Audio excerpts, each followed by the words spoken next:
Hello and welcome to Cast Me to Hell. We are back. I'm Robbie. I am Seb. And today we're going to be talking about the Scream 5, which has been a news. I don't know why I said the. Yeah, I was a bit like the Scream 5. Scream 5, which they've announced is in production, and there has been quite a bit of information that's already actually leaked about this film already. Yes. Or been announced, however you want to say it. So this is going to be a very speculative. This is using some of our thoughts. We're not going to go too much into Scream. We kind of want to do a little retrospective later on, but we're going to touch on some of our favourite things about it and that we'd like to see in the films, and maybe some things that they should avoid in the future films that have been problems previously. And we'll talk a little bit about the new directors and any info we have on that kind of thought there. And then we're going to give a rundown of the new characters that have been released, and some of the returning characters that they've mentioned are coming back. Yeah. And potential, what we think of them, maybe even see who's got to live, who's got to die. Yeah. And what we can get and what we can get from the information that they have given. Yes, we will give you that rundown of the characters. Right, so Scream 5 was announced, and if you don't know, the directors of a film called Ready or Not, if you might have seen, they also did an installment in the VHS compilation films. Did they do the first one, or did they just do one of the... it's an anthology, isn't it? It was the first VHS one, but it's an anthology. They just did one of the parts of that film. So, from what we know of those directors already, Ready or Not, we've both seen it together. We went to the cinema and saw that one. Actually, back in the days when you could go to the cinema. Yeah. When you can now, but when you could be next to a human being. I liked Ready or Not. I thought it was really well done. I think it was a good blend of some light horror elements and some good comedy. I think as is the case with every kind of horror comedy, not everything stuck. And particularly the ending I wasn't huge on, but for the most part I think the film was good. Yeah, they struck a good, I think that is one sign for Scream 4. Done that one. Scream 5. That is one area for Scream 5 that I think is going to be a good potential for these directors, is that balance that they managed to have between the comedy and the action, and a little bit of gore, but it wasn't, apart from the ending, it wasn't over the top. No, it wasn't. And I guess, when we mention about the ending, this is spoiler territory. Yeah. But the ending is, you expect in the film that the main character is actually going to take a lot of these characters out. Yeah. And it defies expectations in that way, which I guess in some ways is a positive for many people, that you expect it to be she's just going to magically be this super bitch heroine who's going to take everyone down, and that she's not that. She's just kind of surviving the game of what is basically a hide and seek of the movie. Yeah. I love the way in which they always just accidentally killed the maids. Yeah. I love that. I thought that did definitely land. That was the kind of dark humour that kind of does play in the Scream universe. Scream, yeah. And have you seen VHS? I have seen VHS. I believe, anybody feel free to call me out if I am wrong, but I believe they did the first kind of story in the first anthology, which is the guys the kind of bringing girls back to the hotel, and they're going to make the porn films, and they've got the hidden glasses, and then the girl turns out to be a demon and she kills them all and flies away, and I thought it was really cool. I think it was one of the stronger ones. That's quite cool. Yeah that does kind of play on some little different views, expectations, and that stuff. So We both enjoyed that film. We did say, we both agreed that we didn't think it stuck the landing with the ending of Ready or Not. But that's more...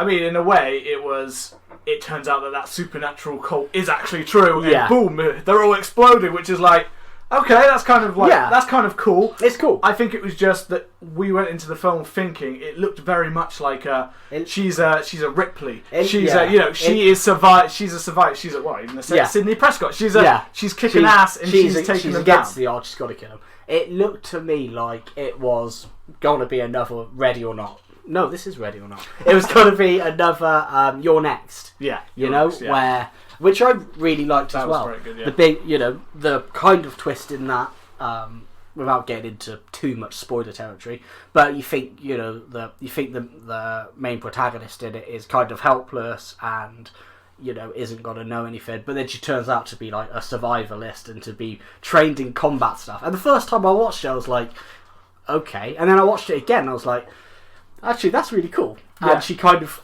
she's able to fight her way back, and I really liked that. And going into Ready or Not, I thought it was going to be much like that. But I quite like the way in which she was kind of just like in everybody. Yeah. And, she just survived. Sometimes through, just sheer luck. Yeah, it was literally just a luck of it. So it did play quite well into that kind of, this final girl who's not, she's not this amazing badass. She's very much, we mentioned, like, Laurie Strode is not, she's not an amazing, she isn't the new one, but in the first Halloween, she's not. Same with, talking about Scream, same with Sydney Prescott in the first one. She's very much your everyday girl. She's got, And I think the good thing about, without talking too much, because obviously we want to come back for a retrospective, but Sydney's character does grow in quite a good way. And I think, I think that's something that we'll be interested to see how they play on it. I don't know if Neve Campbell's confirmed to come back. She's not confirmed yet. No, she's in talks. She's in talks. She has. Not always. The directors sent her a letter, apparently. A very nice letter. And she was very impressed with it. Apparently she's quite apprehensive to be part of Scream without Wes Craven. Even though he's gone. Yeah. She can't imagine coming back to that world without Wes Craven. Although she did mention the other day that she thinks maybe it's time. So maybe it's just more of a money negotiation at this point, and she will. They are falling into place. Yeah. But I talking of that kind of area, later on, I do have thoughts on whether Sydney needs to be in a new one. Yeah. Or whether she doesn't. It's got to be interesting. So I think we'll come back to that. Yeah. But the director's definitely qualified for the gig. Yeah. It is definitely going to be weird to have a director that's not Wes Craven doing the films. Yeah, definitely. He's had so many hits. He's a John Carpenter, Wes Craven. He's a master. He's master up there with Romero as well. You know. If you think, what did he start off with? Last House on the Left, Hills Have Eyes, and then I'm sure he did something else before. You've got Nightmare on Elm Street. Yeah, between that, I'm sure he did something else. Nightmare on Elm Street. It was, I guess, very much like John Carpenter's previous last few. Whereas Craven's last few horror films, like Scream 4, was probably the best of the last few years he made. I know he did. I know My Soul to Take. My Soul to Take. Too well that was I believe, it's American PG-13. I don't know what it was over here. 12A. It was like, I think it was a 12. It was designed to be more of a teen kind of one, and people said it was tame and the story wasn't. It was relative. I've watched it once. It was okay. I watched it because of Wes Craven's name, and it didn't stick out in my head. A couple of cool characters, a couple of cool ideas, but unfortunately, I don't think anything came. I'm not really jumping to my mind. Really, I can't think of Wes Craven film outside of that, like 80s, 90s, outside of Scream. Ones. After Scream, that were really like, this is like classic Craven. Yeah, he really did have his peak in the 80s and 90s. Yeah, it was still very much still there with Scream 4. But at the same time, I'd also say with Scream 3 and Scream 4, there was a mention of him having a little less input, a little less thing. That he just kind of was there just to film. And because he was good, he was good with the actors, which is why Neve Campbell has shown such a kind of reverence for Wes Craven. So I do think that someone else can pick up the mantle of Scream. Yeah. Is Kevin Williams? Kevin Williams is only executive producing. That's my worry. He's been the main... Most of the good ideas have come from Kevin Williamson for this franchise. And he's not really a part... An executive producer can be anything from someone who's just like, he made the originals, so here's an executive producer. He could have literally nothing to do with it.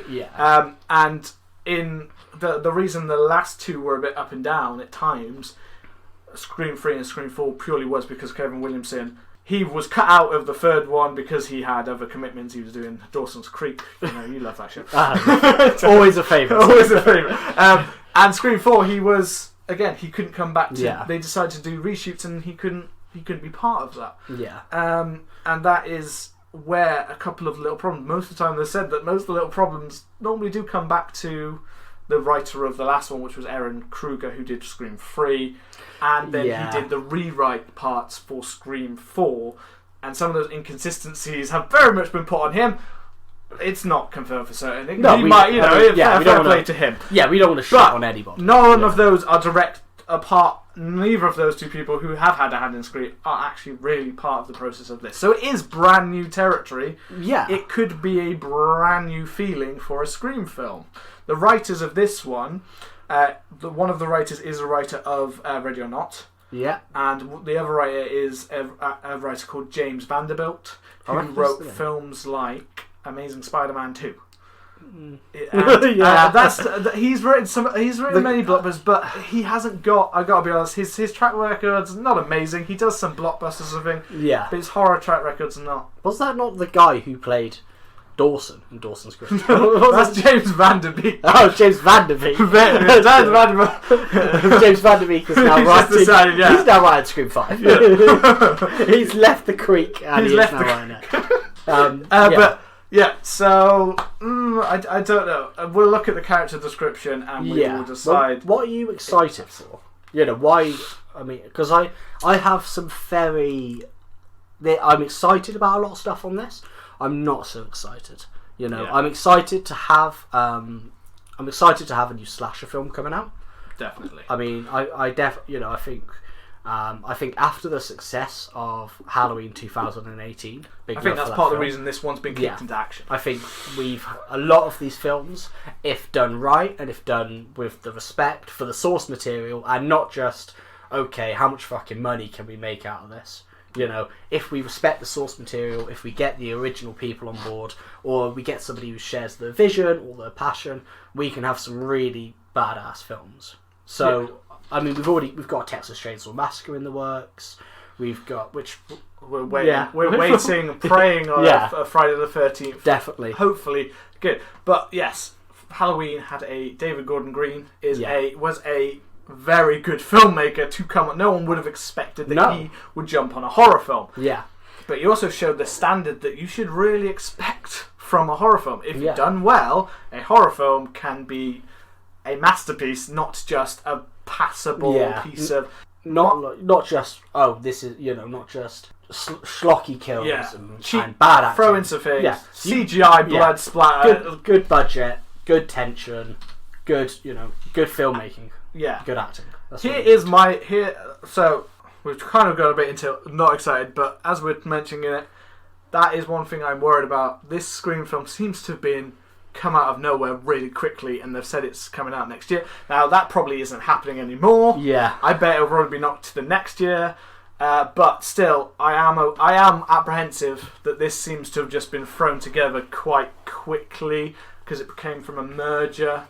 There's been a kind of merger of film like studios, and suddenly they were like, "Oh yeah, Scream will be," and this kind of came in the wake of Halloween. And we know there's a track record of with a Scream, with a Halloween, you get the good one, and then it's like other people are like, quickly rush these out. What franchise have we got that we could rebring out? And as I mentioned in the last episode, if you listened, Scream 4 was not. It did okay, but it actually wasn't. It didn't break. It wasn't actually that good at the box office. It underwhelmed at the box office. They expected it to be a huge hit. The first two Screams, especially. How much did it make? I believe I haven't got the numbers in front of me. If I remember, it didn't break 200 million. It broke into, I believe, in America, it didn't even break 100 million, which all of the previous ones had. Oh yeah, you'd have thought it coming and its opening weekend was a lot lower. They were literally like, Scream is back, we're going to have a 50 million opening. They were expecting a big number, and I believe it came in around 20s, which is like, still sounds great, but they did inflate the budget a bit as well. I mean, I've just briefly looked. So Scream 4 was made on a 40 million budget, which for a horror film is fairly. that's quite high for a horror film. Yeah, definitely. I think the latest Outside Halloween was of, like, 10, 20 million. Yeah, it's high. Yeah, outside of a CGI Yeah. big fest, it's high. And box office 97.1. Yeah, I thought it was. I was saying not 200. I was thinking in my head maybe not even 100. Yeah, and obviously that budget, I'm guessing, would have maybe only included the actual film. This is the thing. In America, they tend to say that 3 times your budget is breaking even. Yeah. So that's 120 million it should have made. So it didn't. So if they're rushing this into production and thinking, hey, we're going to make that, well, the last one didn't show that the interest is actually lower than you think. Yeah. So maybe the interest in the slasher film, hopefully Halloween has reinvigorated that a little bit. That's why we don't want it to be tarnished, because me and you love slash. Probably our favourite genre of horror is the slasher. Definitely. We don't want a subpar film coming in and being like, yeah, we're just throwing this out there. Yeah.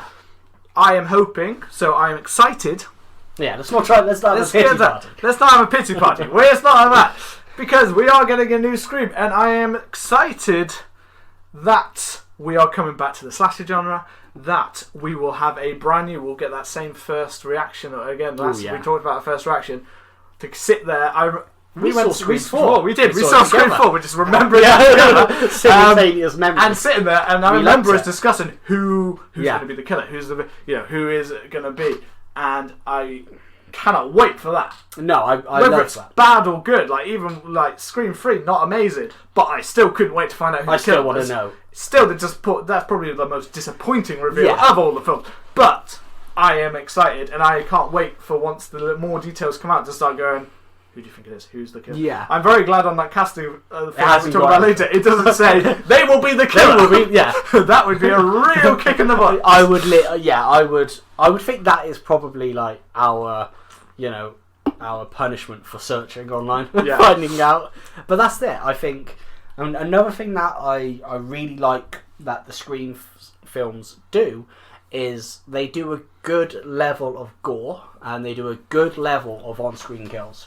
They're they're not to the level of a Jason where it's whatever's to hand, where he finds, he finds like a harpoon gun and he shoots somebody with it. It doesn't. Friday the 13th isn't subtle though, is it? It's not trying to be like that kind of. And I love Friday the 13th. I love it, but it doesn't have that whole thing where it's almost like, okay, we're making a horror film. What kills can we do? And they've got Tom Savini in, and they've gone, we want to try somebody's head getting chopped off, and he's like, well, let's play around. I love that. But in Scream, I like that it's almost like an actual serial killer has an MO. For the most part, he just uses a knife, and the stabs it's never gratuitous where somebody's getting. I mean, apart from maybe Drew Barrymore in the first one, but that was the shock factor of it. But nobody's ever. That was different because that was violent, but it had a punch to it. Yeah, and I've got about that later. But I see what you're saying about that kind of. We really want to. It feels realistic. It's not like they stab and there's no blood, but it's not like they stab and there's fountains of air. That's what I love. It's grounded in realism. The original, the original thought was that it was slightly based on a real thing that Kevin Williamson saw on TV. Yeah. So we want to see. We're excited, and we want to see more of that kind of grounded. Yeah, as we said, ready or not. But I don't want to see anyone exploding. No, I don't want to see. I don't think we will. I think we'd seem like. I think they'll keep it. They've shown that they can kind of have a good cat and mouse, and it is Ghostface's cat and mouse. He's chasing him around, but where's he going to pop out next? He's not supernatural. He is cat and mouse. His whole thing is I'm gonna plan an attack around someone. I'm gonna play with them, then I'm gonna kill them, and I'm not. If the police turn up, or if somebody turns up, I'm bolting. I'm scampering. It's not. If I've been knocked down, I'm getting up as soon as I can and disappearing into the thing. And I like that about it. It keeps you guessing, and it adds to the kind of realism of it. Yes, and that also another thing that I love about it is the fact that although many people are like, oh, once you know who the killer is, it's not rewatch. I don't find that because I like to see. If you look back, you can see, and if this is one thing that hopefully, if they do it well. they'll have added in little things that will show us who those killers were. Yeah. That you won't realise until after you know. You won't realise it on first viewing because you're so like, oh my god, like What's going on? all this information. But on second viewing, you can be like, in the first scream, you can tell when Stu, like when he gets kicked in the toilets, you hear a squeal that sounds just like the same squeal that Stu does when he dies from the television. Matthew Lillard. Yes, we love his shank. It's a fellow level. But it's very true. Like there's a good Reddit on there, which kind of says who try to predict who does what killing, and they don't only base it on where somebody is kind of geographically within the film. Oh, Billy's with X, Y, Z. But they also say, well, Billy seems cleaner in his kills, whereas Stu's a bit, he lunges a bit more and he misses a bit more and he's a bit sloppier. He's the one that's getting more kicked about. Yeah, and I really like that attention to detail in it. I like the idea that they don't just make it and then kind of go, he's the killer. It's just like, it's not just made up. It's often thought through, and like with the previous ones, I imagine we'll get something similar with this. When the scripts go, they'll probably have multiple ones to keep people guessing. Yes. Because this day and age, everything gets leaked. Yeah, it really does. and I wouldn't put it past them to possibly leak a fake script or to do something like that to try and throw them off. Yes. That's one thing that I really liked about Screamers. It runs alongside what's happening, but it never feels like it's just of that time. If you watch certain like scary movie or something, it parodies films of a time. Yeah. And then 20 years later, it doesn't work age anymore. Yeah. Whereas with stuff like Scream, it goes along quite nicely with it because it's not like specific pop culture references. No. That age. It's referencing almost like a moment in time, like in Scream 4 where they're talking about reboots and stuff like that. Remakes. They're not just going about this particular remake as like a throw-off joke or a throw-off comment, but the actual idea of remakes and reboots as themselves. Yeah. And I think that's always been a bit of a double-edged sword for me with Scream, but I am excited to see how they do it going forward. I think if we think about some of the things to avoid in a new installment. That's quite a nice little segue. Yeah, little things to avoid. This could be, or things that you'd like to see done better in this film. So, the first thing that always pops to mind, and I think with Scream films, the first thing that always pops into your mind is that opening death. Yeah. The opening thing. Drew Barrymore's in the original Scream is a classic. That is the one up there with my love of Halloween's opening is the Scream opening. It plays on so many different horror films, but it's brutal. It is probably is the most brutal death in the film, as we've mentioned. Yeah, definitely. And I think the thing that I love, and this is it's both to avoid just going with a sloppy. So my avoid personally would be that Sydney is not. People always, every film I think, Scream 4, everyone was like, this is kind of a reboot, isn't it? Yeah. Sydney's going to die in the opening.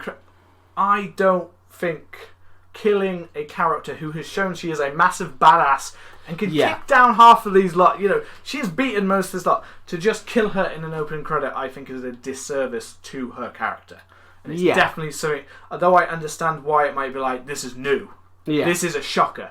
Like, everyone. But I don't think it's as big a shocker of people, and I don't think in general fans are going to like it. They might have thought about it, asked for it, but I don't think they'd like it when they get it. But, and I think the only way I would like it, and I whether I like it's another word, whether I'd be able to tolerate it, and that's even a weird word, but whether I'd be okay with it and take it as it is if they did almost like, I've never actually seen the original trailer for Scream, but when they brought Drew Barrymore on, she was on the rise, and she was a big teen star. Yeah, she was a big teen star. She wasn't obviously mid-2000s, but she was on the rise, and she was the name actress of the film. This is my other side. This is the other side of it. The only way I would be okay with them, and I think that they could kill Sydney off in a good way, is if they do almost like a bait and switch that they did with Metal Gear Solid 2. So all of the promotional material for Metal Gear Solid 2 was Solid Snake. And then you play a Solid Snake for an hour, and then the rest of the game's different. If they made the whole trailer, cut pieces of the actual film in with the shots of Sydney and that kind of stuff, and then she dies in the first 10 minutes, and then none of that happens, and you go into it and you're like, what is going on? I think that would kind of make it. Okay, that is definitely my other side of it. So, nowadays, and it would also be a great commentary on trailers nowadays, because they give so much away, including horror films. I mean, even Scream 4's trailer, I rewatched it, and it gave away several deaths, and it didn't play out any differently. Yeah. Literally, it had, like, one of the cops, you see, and all it is, literally, the next scene is the knife goes in, that's it. Like, that was a ruin for it. What I would like to see, so you were talking about Drew Barrymore, and she, in the promotion for Scream, she was in more interviews than Neve Campbell. Oh, really? She was on all the front cover. She's right at the front of the cover. The trailer did fairly play up the scene a bit, but yes, I would definitely love to see where they take the trailer and they do a bunch of fake scenes with Sydney, and then yes, she is the opening, and then I'd also like to see that, even if it's not Sydney, I'd like to see them do that with a different cat. Get someone who is, I know we're not going to know who they are, but plant them all over the trailer if you're going to do it. Possibly. Put them everywhere, you know what I mean? Get them everywhere, get them on the thing. Basically hire them to be a promotional tool so that you're like, oh, so this is the new character. Shit, it's not the new. You're not the new. Dwayne Johnson. Dwayne The Rock Johnson. Dwayne Johnson is now the new protagonist. And he's like, oh wow, this is going to be amazing. It's going to, and show like the trailer him in like a car, and he's driving, and then he's on the roof of it or something, and then everyone's like, what's going on with Scream? What the hell is this? And then he dies in the first minute. But we all know that if you put Dwayne The Rock Johnson in, that box office goes right back up. Yeah, and he has to come back for the sequel. Scream 6 with Dwayne The Rock Johnson. That is definitely something I want them to do. I want to see them do that in the new one. I think you can take. I think the good thing, like you said, with trailers is recently they're showing too much away, and it's a good way to create hype, like with the Halloween 2018 trailer. Great trailer, built so much hype, but there's the one scene I wish they didn't give away was him in the cupboard. Yeah, I wish they didn't give that away. And I remember when we went to see Predators for my birthday, like my whatever birthday maybe. The Adrian Brody. Mr. Adrian Brody. And in the trailer, do you remember where Is it the lights at the end we're talking about? The lights on the targeting system. Yeah, targeting system. And there's only one in the actual film. In the trailer, you're like, how is he going to get out of that? Yeah, and that made me think, oh shit, man, I'm going to see like 20 Predators. And if you listen to our first episode, you know that I grew up watching Predator and I love it. Yeah. And I was so hyped for that film, man. I love it. I still do. But that was the thing. With that trailer, it kind of made me be like, oh, what's going to happen here? And it was disappointing when I actually watched it. They overdid it. Yeah. But I think I wouldn't be surprised if Scream did it, because Scream it's almost like a sleight of hand trick as a film. Like we said earlier, you watch it and then you know what happens.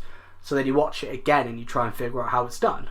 Yeah. It's kind of like, this is just as a little like side off. The magician trick where he saws his assistant in half. Yeah. I was always fascinated with how they do it, and now I know how they do it. I'm not going to spoil it in case you do.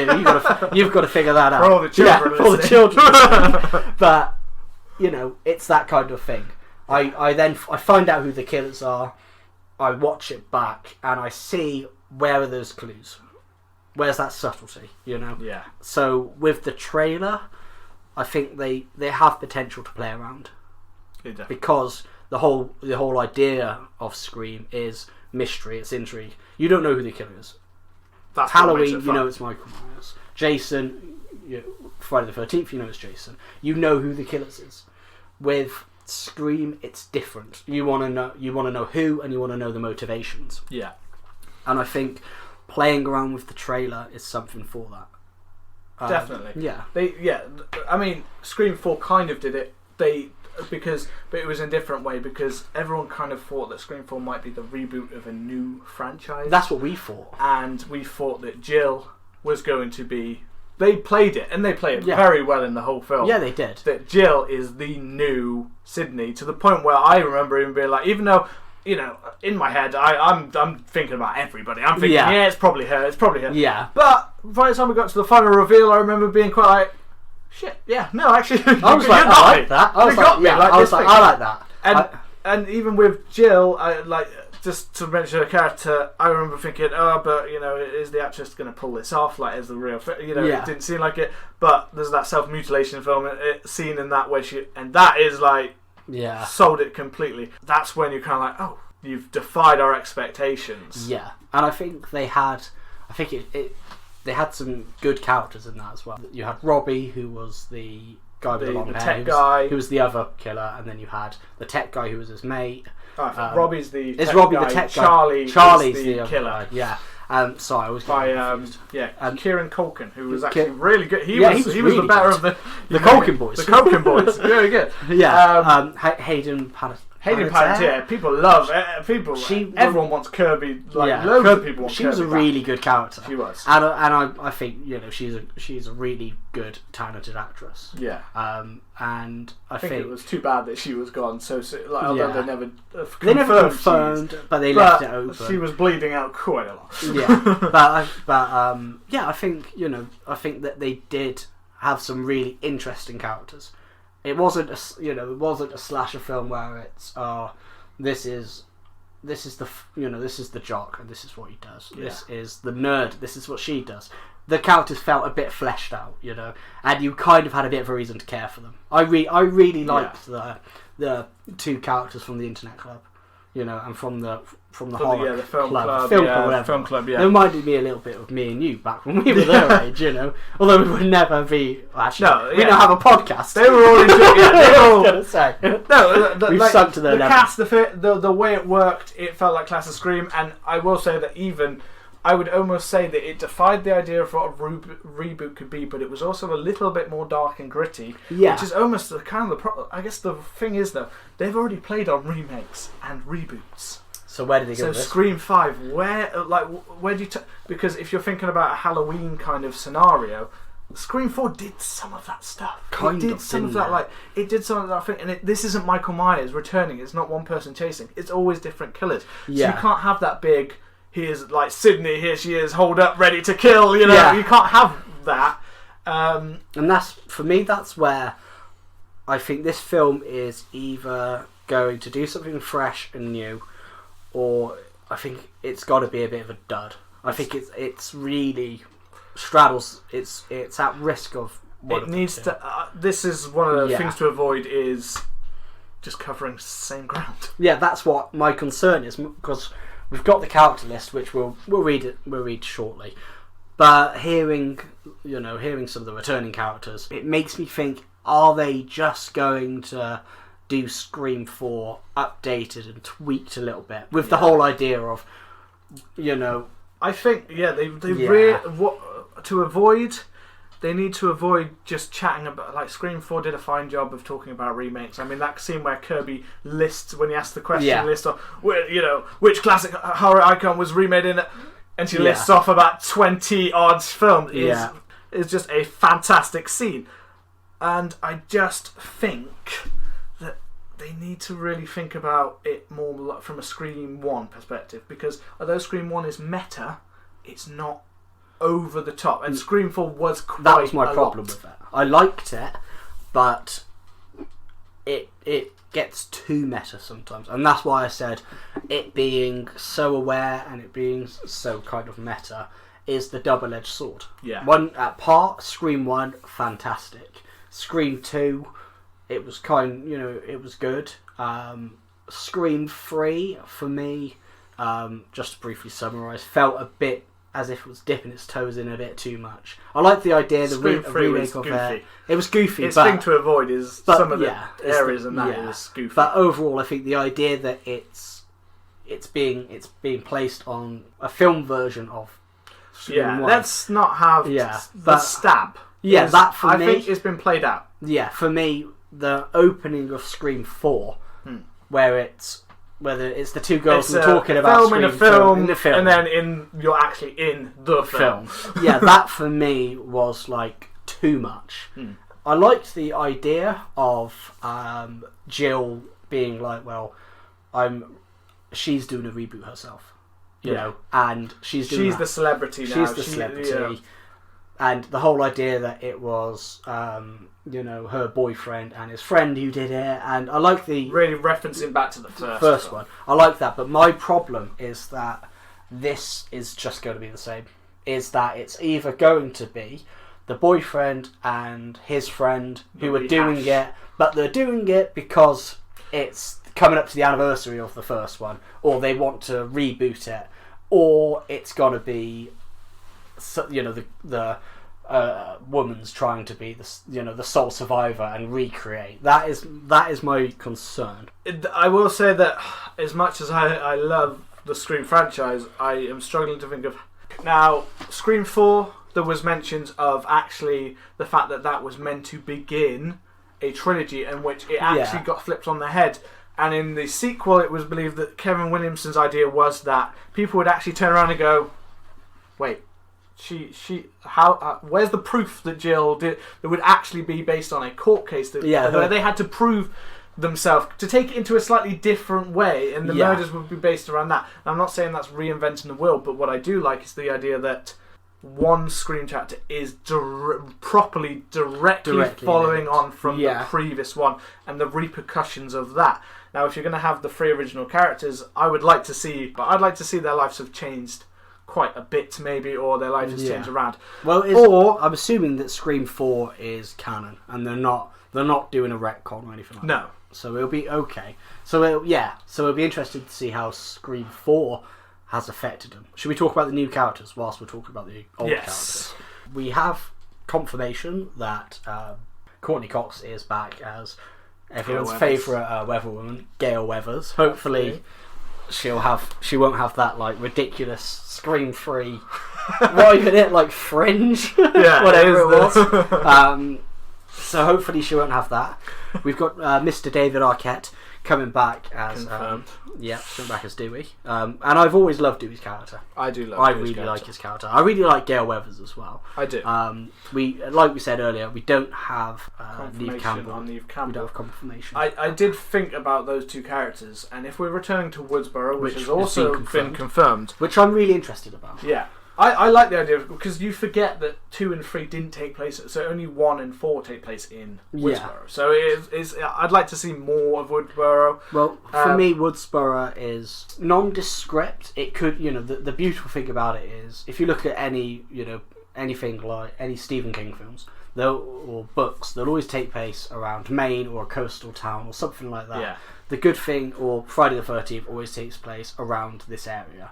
The good thing for me is that with Scream, it's an Elm Street or it's a Haddonfield. It's a nondescript American town. It could be anywhere, and I like that about it. So I like that Woodsboro is not only a bit of a setting, but it's kind of its own little character in a way. I think what with 1 and 4 made it closer to home is because it literally is that little town. Yeah. And you're like, someone could just pop out of my house. Someone could just sneak down the street. Do I ever really pay attention? Someone could get killed in the house next to me. Would I really notice? Yeah. It is that. Just back to Gail and Dewey. Now, Gail and Dewey as characters in this film, this is where I'm thinking that Dewey was the sheriff in the last film. Yeah. So his character makes total sense to be. If you're keeping it in the universe, but you want to, as a side character, his character makes total sense to be there. And he's always been a little bit of a goofy cop, so which allows for them to get the killer to get away a little bit, as he did in the last one. He's not perfect. He's not amazing. I don't want Dewey to die though. I don't want Dewey to die. I love that he gets the shit kicked out of him. I love Dewey. David Arquette, I think, needs to work anyway. But I love Dewey, and I don't want to see Dewey die because he's had enough. He's had enough shit. He's been stabbed in almost every single film. The last one, he was almost beaten to death with a bedpan. Yeah, and I like that about it. He's a capable character. Yeah, but he's not. He's not an idiot. No, he's well intentioned. He's got a lot of heart. But I think the best way to describe him is unlucky. Yeah. You know, when the knife gets thrown at him in Scream 3, and I was like, oh, this is gonna be the blade, and he's gonna it's the butt, and then he falls down the stairs. It's just totally different. Yeah, when Gail's in the soundproof booth, and he's like talking to her. And I think he starts like showing off to her or something. It is sad for David Arquette that he does get confused with Doofy out of Scary Movie quite a lot. I've heard someone actually say like, "Oh, that character was so stupid," and they were describing Scary Movie. But Gail and Dewey live in Woodsboro. They live in Woodsboro. They live in Woodsboro. As long as they're still together in this film, then unlike sadly, the two actors were together in every film and then broke up. They got together in Scream 2, broke up sadly in Scream 4.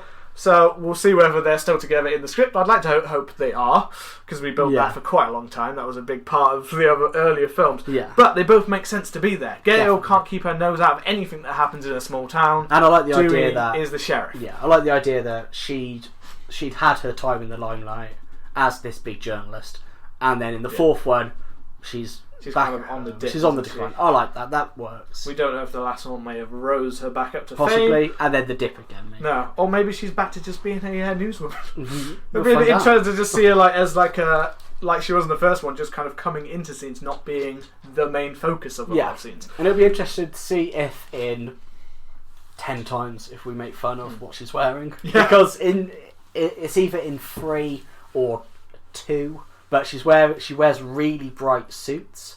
Yeah, she wears like a bright. She has a bright yellow suit. And she has and a bright green said about the haircut. It was bad. Yeah, it was bad for them as well. There's a lot Mr. Justin Timberlake. There's a lot of bad looks in that film, I believe.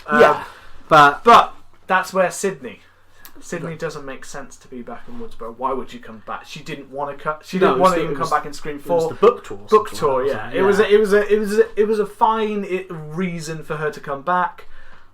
But she hasn't even got family there anymore because they're all off in the last film, as far as we're aware, unless there's going to be another family. And I don't want to know things to avoid. Do not rewrite history. Don't give us brand new characters for Sydney again. We don't want any more Prescotts.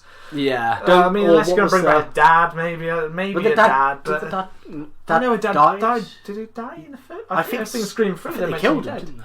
No, they didn't kill him. He was alive by the end of Scream. I thought he was dead. No, I think she might have said though in Scream 3 that her dad died of cancer. Actually. I haven't. Well, I think they did. Yeah. So there were no more Prescotts. Yeah, no. I don't mind if there's a little Dewey or an older Dewey because it's only been 9 years. It would have to be a very young Dewey. Yeah. So we're not killing that Dewey.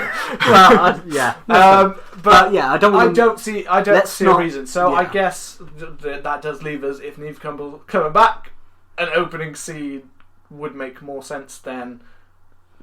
She's just back in time for another killer, whereas Dewey and Gail would be in the middle of it no matter what. And they've done the relative as well. They've done the cousin of her. They've done that. You've got two characters from the previous installment that allows you to say this is our universe. They're in it, and if in the next film any of these characters become the new. And move on. You don't need to bring Dewey and Gail back because it was kind of like passing of the torch. Yeah, which could and not. Do you think?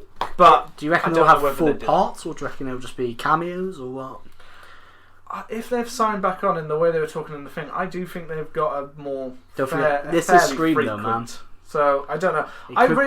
The fact that they've survived all these other films, I've got to be honest. It kind of would irk me to have them all killed off. Oh, same here. You know, like they've gone through their kind of transition kind of thing. We can't get Dewey come back as a Force ghost. So, I was scared every time for Dewey. You know what I mean? Yeah. You know, right at the end, like in Scream 7, when at the end he walks, Dewey comes out of the fire and grabs the blade from the ghost. Yeah, you're coming with me. You're going to be a real ghost now, and off they go. Yeah, you know, I think other films, I'm not overly fussed, but. Yeah, we can't. These characters, they can't come back. don't. Well, yeah. So I think. I mean, if they had cameos, Or I wouldn't be. I think even with the last one, it was like if anyone's going to go, if I have to choose of the three, Gale's the one I would choose of the three. But yeah, but even so, I like Gale. Yeah. And so ideally, but Sydney is that main character. Yeah, she is kind of like, can you move on while she's still in it? Yeah. But that's why I would say, if anything, that's where I wouldn't have even brought her in it.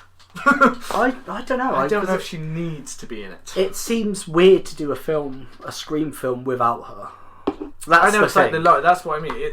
It's the problem of Laurie Strode, but as we said before, it's not Michael Myers chasing her down after 40. Yeah, it's hard. It's not the same killers. It's going to be some. It's going to be some young teenager, unless there's a real twist on it.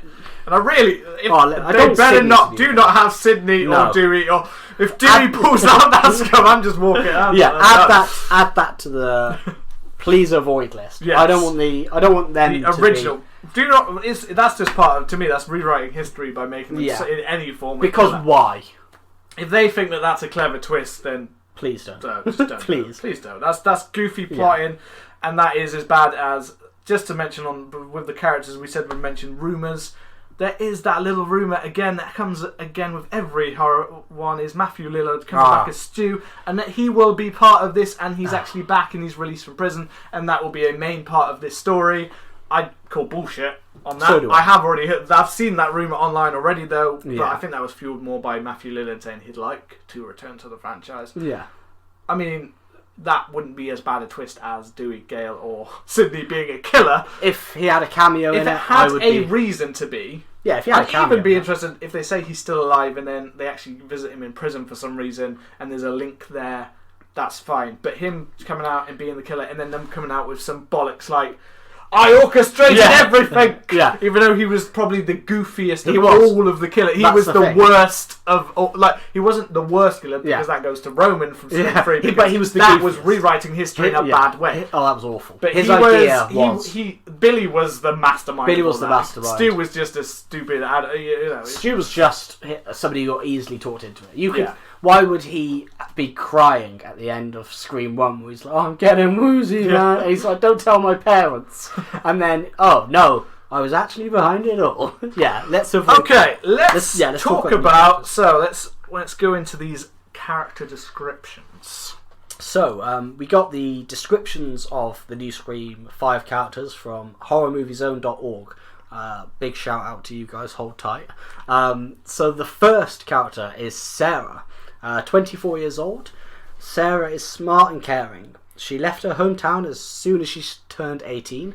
Haunted by a troubled past, Sarah relies on medication to keep her sane. She was once a teenage bad girl, however, she now has a steady boyfriend and works at Costco. I think off of this, just reading it, the bit where haunted by a troubled past, she relies on medication to keep her sane, makes me think of My Bloody Valentine 2009, where she could potentially be the killer but not be aware. That thing, that's a little... I don't know if that's a red herring. They've never done. They haven't done it. It could be done. That she is the main character. I guess Jill was played as the main character in Scream 4, but she could literally be like... She could claim, I'm the sole survivor, but actually be the killer. And then that could be an interesting dynamic going forward. It's basically, but that is a little bit rehashing what was going to happen with Jill. Yeah. So I can't say I love the whole. Sydney had a troubled past, but the whole I'm medicated and that, if played well, could go fine. But that is something we see in a lot of modern horror films where it's this kind of depression or mental health kind of angle on it. But then it's played so crap. It's not done properly. No. It's not realistic. It's not done respectfully. It's not respectful. Yeah, just because people don't take their medications don't mean they go like completely insane and start killing everyone. Like it's like you said. If done right and done with enough kind of respect to it, it can be done quite well. But yet to be done murky ground. Too well. It's murky. And hers is the biggest of all of the characters. So she sounds the like implication is the main character. She does. And then we have Teresa. 18 years old, Teresa is Sarah's young sister. She has been estranged from her sister for several years. Teresa feels angry and heartbroken that Sarah left her alone to deal with a rough home life. So there's a sister dynamic. Yeah, bit of a feud there. Teresa to live or survive, just based off of that. I mean, am I straight away? They said the Sarah twist with the fin of hand, but in the back of my head, I'm feeling straight away that Sarah's So here's in my mind, two things popped into head the second I read that. One is Sarah and Teresa. Teresa turns out to be the killer because she's got a grudge against her sister, and there she is. The other one is that Teresa is actually the new leader of the franchise. Sarah's played up like the leader of the franchise, so when she gets killed off or turns out to be the killer, Teresa's there as like I survived this, I'm the sister. So maybe you could either have Sarah's maybe played up as bigger bitch than you expect her to be, but she's still kind of a troubled main character, and then she's not. Well, those kind of rounds. Yeah. This is all speculation in my head. What's same here? Off. I mean, it's all speculation. What could be miles off. What we could do is when Scream 5 this could be wrong as well. This has to be taken with a grain of salt. Someone could have written this. Just leaked it. We're like, oh man, this is the gospel. Some guy sat at his desk just making shit up for us to read. Could happen, man. We have Ryan, 25 years old. Ryan is upbeat, good-natured, sweet and kind. Ryan is Sarah's boyfriend. He works with her at Costco. I like the way everybody works at Costco. There's a lot of branding going on here. Man. Ryan really cares about Sarah, being sensitive to her feelings. I don't really... I mean, unless they're going for the whole boyfriend's behind it spin. But then, I think... Is this the reverse of... Is this the reverse of Billy and... Sydney, where he's not really thinking about her and he's quite brash and quite like whenever she says she's in trouble, and instead we've got a much more modern, I guess, kind of way where she's feeling that and he's just always there to be like I am this character, which possibly I'm not going to speculate a killer again on that one, but this is just what happens with these kinds of scripts. You're always thinking it could so either turns out to be the he's a good hide, or he's a guy that's going to die and she's going to be devastated. Which probably I feel more of that one. Possibly towards the end of the film, Diane. Layla, 18 years old. I don't know. That is pronounced Layla, although it's spelled Leyla, so I want to pronounce it as Leela. But I'm going to just say Layla. Is artsy and has pink hair. Layla is Cal's girlfriend and one of Teresa's good friends. No mention of Costco, though. Well, I'm glad. Yeah, I think... I heard artsy and pink hair, so I'm thinking punky. I'm thinking possibly a Kirby-style character. Possibly. Gotta be honest, I expected him... I'm glad it's not... She's got pink hair, therefore I was literally almost expecting it to say that she was... Cal is a boy... I don't know if it... a twin brother. It says that we'll come to Cal. But I was literally thinking in my head, like, is she going to be an artsy punky thing? And she is there. She's token lesbian token character, lesbian, or their gay representative character. Has there been in a Scream film? Has there been a gay character? I can't think of one. Some people think that Billy and she were gay, but that was played up in Scary Movie. That was played up in Scary Movie. I was about to say, Ray. And then I was like, no, that's one of the Wayans brothers. There is a bit of a, I'd say in represented in general, and I'm expecting that to be a lot different in this one because woke.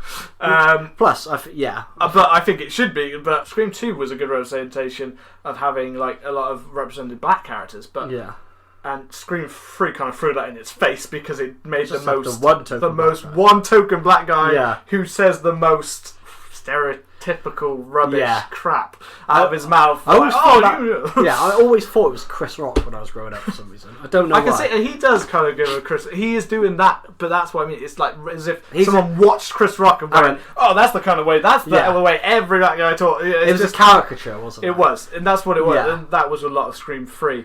I would like to see a bit more of a mix of characters in this one, and plus I think I just read that, and that is the description with the pink hair. That is the way that they just make as if they have to look different, like they have to be. So I'm glad that's not there. Yeah, they kind of make it fair, like a stereotype, don't they? But in fact, right there we've got So we have Maud.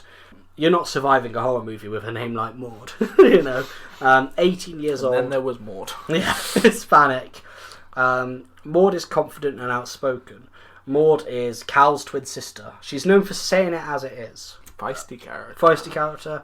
Definitely dying. Definitely dying. Early death as well. I'm going for. The description's so lacking there that I think she's gone pretty early on. Early death, man. Possibly, though, saying it as she is may lead to one of a scene like Tatum in Scream 1, where she's saying stuff to him. I love Tatum. She was great. Yeah, Tatum's great. Could give a little bit of a vibe of that, but I feel like she'll die a lot That sounds more like the next character, though. Let's see it. Annie, 18 years old. Annie is tough with a sarcastic edge. But it sounds a bit more like Tatum. Annie is Teresa's girlfriend of a year. She's very protective of Teresa and doesn't like Sarah one bit. She's got much more description there, so again, if compared to Maud, who's so lacking, I'm thinking... Yeah, some of these... Even Layla is a bit lacking.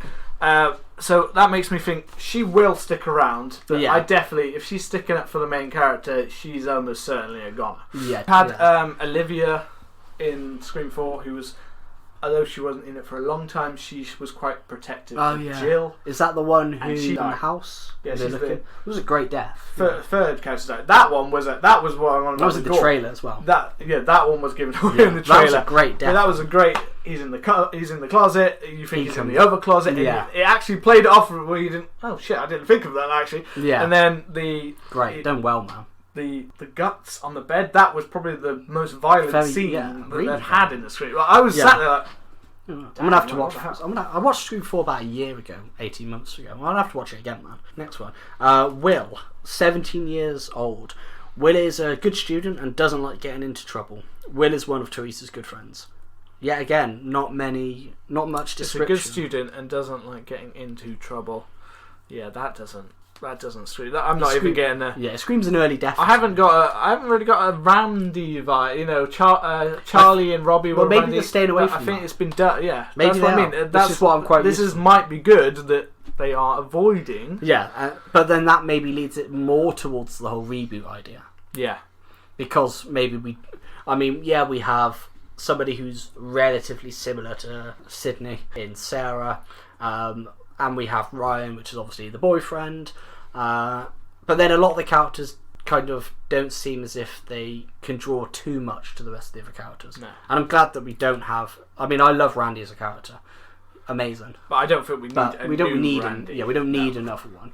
But the last new character that we have is Cal, 18 years old, Hispanic. Cal is Maud's twin brother. He's athletic and self-confident. Cal is Layla's boyfriend. I quite like the sound of Cal, to be honest. I feel like Cal is making it longer than Maud. I don't know why. In my head, being that athletic jock. Yeah. Still, probably not making it. Yeah, to probably the not surviving, end, but doing well enough, I'd imagine. Yeah. But like you said, these characters could be a massive red herring. They could be throwing them out. Yeah, they could. I mean, they're known to do that. We could have analysed all of these characters, and then the film comes out and none of these characters are in it. Yeah, there could be descriptions. The names could be completely different. Yeah, not that really matters. But looking down this list, it's a very rough draft. This may be something that was sent out to casting. Yeah, it could be very basic kind of. I am interested to see how the casting, as they've almost got the originals back. They're talking about. I'm expecting to see casting for them now. I mean, I'm assuming we're going to get a bunch of new people we've probably barely ever heard of from America. To do that, I like when they do. When you don't really, know them. And these are. I mean, it's you've got a mix though of college age and high school age, which gives you the idea that it's not really going to be solely a high school one, which has always been quite a big angle of 1 and 4 in Woodsboro. So it might be nice to see somewhere else in Woodsboro played up a little bit. Although I'm unsure if that's just because Sarah is returning back. Yeah. Because the rest of the characters seem I'd say if Sarah's the main character, we might get some scenes in the high school, but if Sarah's the main character, we're going to get, but I don't expect, it's Woodsboro, so it's not going to be a college campus situation like... No. So that would be interesting to see that little change. But it does sound... I mean, I know we... Is it going to be a change? Is it going to be a change? We've spoke, quite a lot. I mean, when we were planning on recording this, we were thinking, this isn't probably going to be too long of an episode. We've hit over an hour. And I think that's it. I think there's so much to it. And I think because Scream is based around mystery and it's based around going into a new horizons for the franchise, it's not like Friday the 13th where you kind of know what's going to happen. Yeah. I mean, if they were doing a reboot, we could discuss that. But if they were going to do a sequel, it's very cut and dry. You know what's going to happen. Yeah. Whereas Scream still has the ability to take it in a new way, and we have mentioned we'd like to see some meta elements played down, things like that. So they could take it in a new way, and I do hope that if they do this, you know what I'd always like to see in a Scream film? A killer that gets away.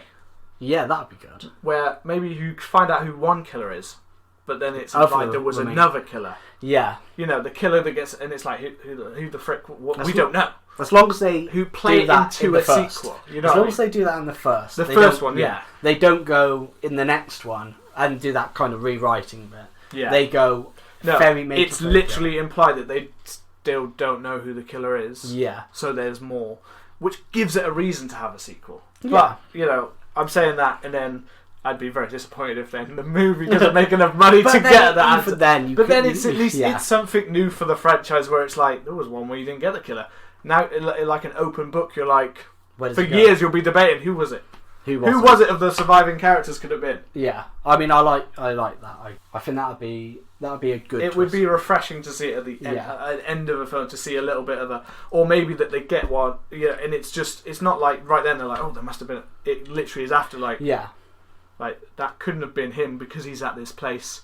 Those little things we've said to talk about. Where I hope that they kind of have the ideas. It would be nice if one of the characters then goes, he couldn't have been there. Yeah, he couldn't have been there. Like Dewey actually getting a chance to go. He that doesn't make sense. Yeah, he wouldn't have. To leave you on that kind of, it could come back, and that character could bring in another. Yeah, he could hire someone. Whatever. Maybe when one of the whoever is the killer, when they because that the killer's going to die. That's one thing. The killer's going to always die. Yeah, he always dies. They always try and come back, and then they always die. And then Dewey, he could be looking over it, and then he could see, maybe one or two of these people that the killer had an alibi for. Yeah. And then that is, oh shit, what is it? But then don't go straight away. Oh, the fucking next character the second killer comes in and he tries to beat Dewey over the head with another bedpan. Just leave it open, and then you get all the people online going, actually, I think it's him. I think it's her. This is why. Yeah, I would love that. I would love a bit of world building, a little bit. Not over the top like so many films do nowadays, but a little bit of a a little bit of cinematic universe. There is just those little bits of thought in Scream. I will say, I know you didn't get a chance to rewatch Scream 4, but one thing that really did annoy me is do you know the part when the two cops die? The one gets stabbed in the back, one gets stabbed in the head. Yeah. The "fuck me, Bruce Willis" line, which some people hated. I thought was fairly funny. Yeah. It makes no sense, but it doesn't. Kind of laugh. He can't really talk. How is he talking? Yeah. But the killer is towering over. Yeah. Adam Brody, who's the actor, who's the first one to get stabbed in the back out of the OC. He's quite tall. Yeah. And the killer is towering over him, and then we find out that the killers are two people who are about. I would say literally, like, Jill is probably about 5'1". Yeah, and Charlie's not much taller. He's like my height, isn't he? I don't even think he's that tall. I think he's only a bit taller than Jill. Yeah. So there's no way that those, you know what I mean, in heels off his that, but they've just literally legged it up, Yeah. So we don't want to give it away by having it, but maybe make it a little bit so your shots and your cinematography don't give away their heights quite so easily. Yeah. You know what I mean? But that's just what I mean. These are the little things that I really hope that they think about. Yeah. I think there's some of the things that with some of these Scream films where sadly they've had rewrites, they've been twisted, they've been changed. They just haven't thought about. They've been so rushed to be like, oh no, we need to quickly rewrite this. They haven't thought about how I'd like to, but that is again. Little bit of a worry that the script's kind of come around so quick.